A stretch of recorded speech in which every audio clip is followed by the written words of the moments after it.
Talked a lot about Korea, Japan, and China.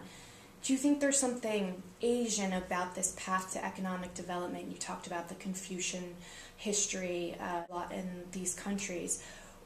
But is it also a fact of the time in history post-World War II, of relationships perhaps with the United States or Western European countries? Is it the phase of economic development before their takeoff? Is it this need to compete globally, this catalyst that's also a compelling factor in what the World Bank called the Asian miracle?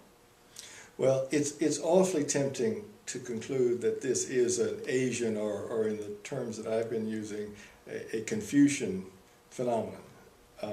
But that can't be completely true, because after all, the Soviet Union did this too. And the Soviet Union is not a Confucian society. It's not, although there are parts of the Soviet Union were Asian, it was not an Asian origin society, and certainly the leadership and the elites in the Soviet Union were not Asian or Confucian. They were definitely coming out of the Western traditions. I mean, Russia is a Western country in terms of intellectual history and political philosophy and so on and so forth. However, well, it's also the case that probably just before the Second World War, and certainly for a couple of decades at least after the Second World War, Russia, the Soviet Union, was very successful in economic development. I mean, their central planning system, again, it's a good example. Their central planning system, run by very well-educated, very intelligent people,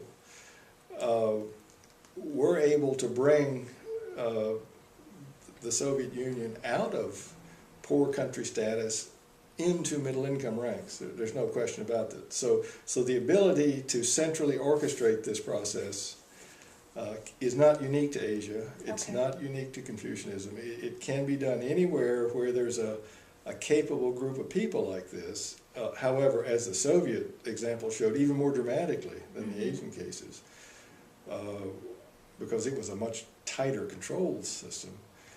Once they got into a zone where the complexities of modern economies began to show up, the relationships between industries and the customers' wishes and desires and demands became more intricate and varied, they just couldn't keep up. And then there were a lot of other factors having to do with corruption and protection of vested interest and this, that, and the other that crept into that system, which led to its downfall. But it was clear that even if you took all that out, the central planning system in the Soviet Union had a limited lifetime, and it fell at about the time that lifetime expired, because in this case the consumer said, well, it's obvious there's a better system that can satisfy our needs better than this system has been done, so we're just not going to support this anymore.